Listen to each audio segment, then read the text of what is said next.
Through a multitude of feathers, a mysterious voice lays out the stakes for denouncing faith in God. The boy suspended in the air responds that someone who believed in God wouldn't have summoned him. A chuckle rings through the darkness, and the concealed man asks the boy if he truly wishes to make a contract. With urgency in his voice, the boy tells the man to grant his wish. The shabby-looking boy would later be known as Seal Phantomhive. His butler, Sebastian, preps Seal for the day by informing him of his schedule and dressing him in the right attire. As Sebastian turns to leave, Seal throws a dart at his head, which the butler effortlessly catches. He faces Seal with a smile and tells him to save the games for later. Later on, as he sits to dine, Seal throws a dart at his servant who, unlike Sebastian, fails to catch it. As Finian cries at the impact of the dart, Seal unapologetically tells him that he should have seen it coming. Sebastian enters through the door and questions Finian the gardener, Mayrin the maid, and Baldroy the cook if they've tended to their respective chores. When he's met with hesitant replies, he thunders upon the staff, which makes them scurry in fear. As Seal makes his way to his study, he scoffs at the portrait of a couple. The following day, Sebastian makes sure that everything looks impeccable, from cutlery to the meal presented on the table. However, his attention is diverted when Seal rings for him. Meanwhile, Baldroy, Finian, and Mayrin strategize to compete with Sebastian. In Seal's study, he asks Sebastian to prepare a parfait for him. However, his butler opposes his demand as he has an upcoming meal with a guest. After scoffing at Sebastian, Seal asks him to remove the portrait as he's the sole head of the Phantomhive household. When Sebastian steps out of the study, he's greeted with a ruined garden, broken china, and an overburnt meal. As the servants plead guilty for their blunders, Sebastian maintains his cool and assesses the time to resolve the situation. A carriage stops by the mansion, the head of one of Seal's toy factories. Damien steps out and looks at the Japanese garden in awe. Impressed by the display, he compliments Sebastian and then sits to play a board game with Seal. When it's time for dinner, Sebastian turns the overcooked meat into Japanese cuisine, which dazzles Damien further. When a nervous Mayrin slips wine on the white tablecloth, Sebastian swiftly removes the cloth without diverting Damien's attention from his food. Once the dinner is wrapped up, Seal tells Damien to resume the game. However, Damien insists on talking about matters related to money. When Seal denies his request, Damien gruffly excuses himself to use the phone, where he contacts an unknown man and discusses his plan to extort money from Seal. As he finishes his call, he sees a spooky face in the dark corner. He quickly dubs it as his imagination and proceeds to make his way back. When the same thing occurs for the second time, he starts sweating nervously. Things start going downhill for Damien as he begins hearing Seal's voice narrating his fate, which is similar to the board game they were playing earlier. As he's running away, he twists his leg on the stairs, which makes the servants look at him worryingly. In the pursuit to get away from the strange occurrences, he crawls into Sebastian, who smiles at him and tells him that they're not done entertaining him yet. In order to run from Sebastian, Damien enters the kitchen and mistakes the oven for a cupboard. Sebastian follows him shortly and taunts Damien by implying that his fat will be used to make a pie. As the mansion is engulfed with Damien's screams, Sebastian greets Baldroy and Finian with a pie. Baldroy, Mayrin, and Finian are huddled together after learning about a mice infestation in the manor. When a mouse runs in front of them, Finian grabs a sculpture nearby to attack the rat. After failing to kill the mouse, Finian laughs nervously as Baldroy scolds him. Meanwhile, Seal is preoccupied with a game of pool with some nobles. Once Seal puts an end to the game, he and his guests are served tea by Sebastian. Seal's aunt, Angelina Durlis, sternly tells her butler, Grell, to learn something from Sebastian. As Sebastian comes next to her, Angelina starts feeling up his butt and tells Sebastian to come to serve her instead. Law then questions Seal whether he knew that a drug trafficker shared his company as a guest. Angelina tells Seal to leave Law for the extermination business, as a rat knows another rat best.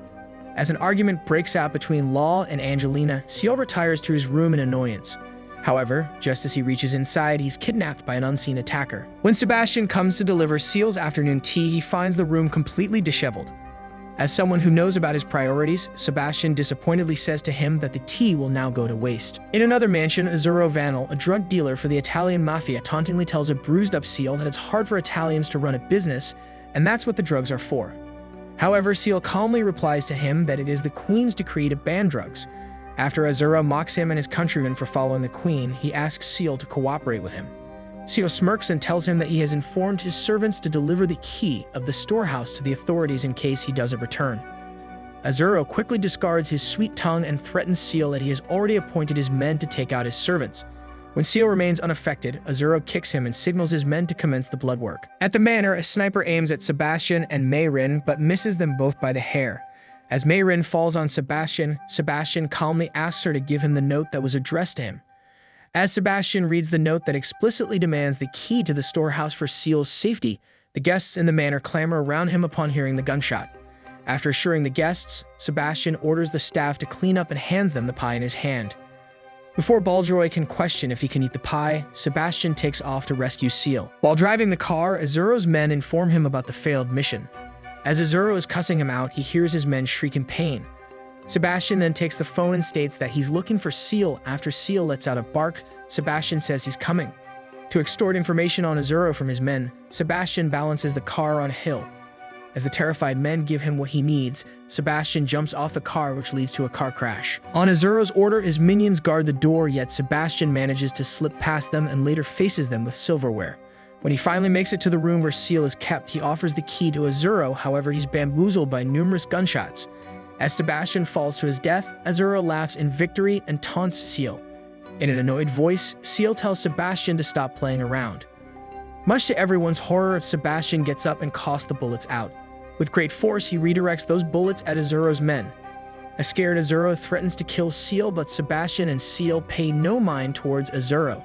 Seal opens his eye, which is usually covered with an eye patch, displaying the contract with Sebastian and ordering him to save him. When Azuro finds the bullet he fired between Sebastian's fingers, he offers him all the riches in the world. However, Sebastian declares he has no interest in human waste and transforms in his demon form while explaining to him the Faustian contract between him and Seal. Later, Seal wakes up in Sebastian's arms as he watches Azuro's mansion in flames. As per Madame Red Aka Angelina's request, Seal has taken in her clumsy butler, Grell Sutcliffe, in order for him to learn under the faultless Sebastian. When Grell's ineptness causes a mess, Grell tries to compensate for his mistake by making an attempt to kill himself. Sebastian quickly comes in and stops Grell by telling him that there's no need to take such dire measures as his blood would create more work for others. Grell looks at Sebastian in gratitude as Sebastian tells him to relax while he goes out to tend to business. As he's leaving, Sebastian advises Grell to take his life outside. Sebastian and Seal enter a shop to collect a new cane for Seal. Meanwhile, as Grell sings praises of the Phantom High Manor, Tanaka, another servant of Seal's, tells him that the manor was recently built as it was burned to the ground 3 years ago, resulting in the death of Seal's parents. Once Tanaka narrates the history, he deflates into a smaller version of him. Baldroy informs Grell that it's caused by heat. When Seal returns, he's horrified to see his mansion covered in childish decorations. When he asks what the heck happened, Baldroy points at the door and says to him to ask the crazy girl. Seal enters the room to see Grell dangling from the ceiling like a piñata. A blonde then comes running and squishes Seal in her embrace. After Sebastian helps Grell down, the girl called Elizabeth puts a cutesy headwear on Sebastian, which makes the servants giggle. Upon Grell's question, Sebastian informs him that Elizabeth is Seal's betrothed. Elizabeth then throws Seal off by telling him that there will be a ball in his mansion where she'll dance with her fiancé. With that, she takes off with Grell, leaving no room for arguments. In his study, Sebastian questions Seal whether his refusal to dance is because he can't dance. When Seal's silence affirms Sebastian's suspicions, he volunteers to teach Seal. Meanwhile, Elizabeth has dressed all the male servants in feminine dresses. When Seal walks in donning the suit she picked up for him, Elizabeth lunges to hug Seal. However, when she sees that Seal isn't wearing the ring she bought, Elizabeth starts complaining. In her fit, she breaks Seal's ring, which happens to be a family heirloom. Seal raises his hand, but is luckily stopped by Sebastian. Sebastian explains the situation to a weeping Elizabeth meanwhile. Seal throws the ring out and loudly declares that he is still the head of the family without a ring. He then wipes Elizabeth's face and asks her for a dance. Once the ball is over, Sebastian puts the ring back on Seal's finger, revealing that he has fixed it. Seal tells Sebastian that the ring has seen deaths of all the heads of Phantom Hive and he's sure that it will be there when he's dying. Troubled by the deaths, Seal orders Sebastian to stay with him until he falls asleep. Seal and Sebastian arrive at Seal's London townhouse. Just as Sebastian gushes about having some quiet and peace, the two are greeted by Law and Angelina, who is accompanied by Grell. As the group sits down for tea, they discuss about the recent murders. Seal points out that these murders aren't ordinary as they're very gruesome in nature. Law provides further details by informing Seal that the victim was a prostitute who was torn apart. Seal tells the group that the Scotland Yard and the press have named the murderer as Jack the Ripper. When Law tauntingly questions Seal if he'll be able to endure the horrid stench and the gnarly sight of the crime scene, Seal firmly tells him to not ask him stupid questions. After Law compliments the look in Seal's eyes, the group makes their way to the crime scene. Upon reaching, an investigator tells Seal that this is no place for a child. However, Sir Arthur Randall of the Scotland Yard comes shortly and asks Seal what he's doing here. Seal mockingly says to him that he's here to hasten the process and shows him an envelope and takes the investigation report from the investigator. As he goes through it, he realizes that Scotland Yard has no clue about the case. Sir Arthur firmly tells Seal that Scotland Yard will handle the case. Seal bids him goodbye and tells his group that only he can help them. They then stop by a shop called The Undertaker. Sebastian informs the lot that The Undertaker is a funeral parlor that is run by Seal's acquaintance. As the group enters the shop, an eerie laugh greets them. The Undertaker removes the lid of the coffin and asks Seal if today's the day he'll enter one of his coffins.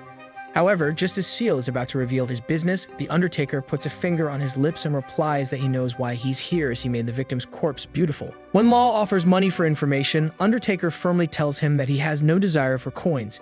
He then turns to Seal and tells him to give prime laughter in return for information. When both Law and Angelina fail to appease The Undertaker, Sebastian steps in. However, before he can entertain The Undertaker, he tells the lot to wait outside. After The Undertaker is pleased, he reveals that he's getting clients that are incomplete as their wombs are missing. He further reveals that the cuts made by the Ripper are very precise and someone like him won't stop killing unless he's stopped. Later in the carriage, Seal and Sebastian determine that the murderer could be a doctor who is using the organs for dark rituals. Sebastian then leaps out of the carriage to compile a list of suspects. When the lot makes it back to the mansion, Sebastian greets them, shocking Law and Angelina. After going through his findings, Sebastian determines a man named Leicester Chamber as the suspect. Seal takes up the disguise of a girl to attend a party at Leicester's manor. In the carriage, Sebastian briefs the group on Leicester as he himself takes up the disguise of Seal's tutor. Upon reaching, Seal whispers to Sebastian that he never wants Elizabeth to see him in a dress. Just then, God decides to punish Seal for making a contract with the devil by sending Elizabeth his way. However, with Sebastian's help, they manage to keep Elizabeth at bay. Then, to attract Leicester's attention, Seal starts to dance with Sebastian. Once he's approached by Leicester, Seal urges Leicester to take him away. After Leicester manages to drug Seal, Seal finds himself being auctioned off by Leicester. Seal then summons Sebastian, who immediately comes to his aid. When he finishes off Leicester, Seal notes to himself that solving the case was almost way too easy. A mysterious woman trembles as her captor brings red paint near her lips. In the manor, Angelina engages Seal in a game of chess. She says to Seal that surely he wanted to do more in life than to become the Queen's watchdog. She asks her nephew if he returned to the underworld to avenge his dead parents. Seal boldly claims that he chose this path for his sake. Angelina then reminisces about the time when Seal was a child. She stands up to pet Seal and tells him that as she can't have a child of her own, she thinks of Seal as her son. However, Seal swats her hand and tells her that he can't afford to be spoiled. Later that night, Seal and Sebastian stake out the area for Jack the Ripper. When Seal hears a scream, he rushes with Sebastian to open the gate. As he does so, blood spatters on his face as the body of a woman falls on the ground. Sebastian quickly pulls Seal away and shields his eyes from the sight. A mysterious figure comes out of the dark, revealing to be none other than Grell Sutcliffe. As Grell tries to fake his innocence, Sebastian tells him that he can drop the act now. And so he does as he wipes off the blood and changes his hair to red. Sebastian then asks him why a being that stands neutral between man and God, a Grim Reaper, would bother playing the role of a butler. He smirks and replies to him that maybe it's because he fell in love with a woman. When Sebastian questions him about the woman, Angelina emerges from the darkness and tells Sebastian that she never thought someone would see Grell for his true form. Seal removes Sebastian's hand from his eyes and tells Angelina that she was on top on the suspect list. Amused by Seal's revelation, Angelina asks that he took his own aunt in consideration. Seal then reveals to her that all the victims had one thing in common. They all went through a surgery at London Central Hospital where Angelina works. Angelina fakes remorse as she tells Seal that if he hadn't found her, they could have played chess together. As she yells that she won't give up anymore, Grell makes an attempt to hurt Seal with a chainsaw. Sebastian informs Seal that the chainsaw is the Grim Reaper's sickle, which makes Grell scoff. He reveals that it's a personalized weapon that he calls the Death Scythe. As Grell flirts with Sebastian by telling him that he'll paint him in his favorite color, red, Sebastian tells Grell that he disgusts him. On Seal's order, Sebastian goes to finish Grell. Meanwhile, Angelina pulls a knife and slashes Seal as she tells him that he should have never been born. When Sebastian risks his life to save Seal, Seal yells at him to not kill Angelina. With hands covering her face, Angelina sees the faces of the Phantom Hive family and announces that she can't kill her beloved nephew. This makes Grell upset, which leads to him plunging the chainsaw inside her. Angelina's life record starts to play, revealing that when she was young, she hated the color red. However, when Vincent Phantomive complimented her hair, she fell in love with red and with Vincent.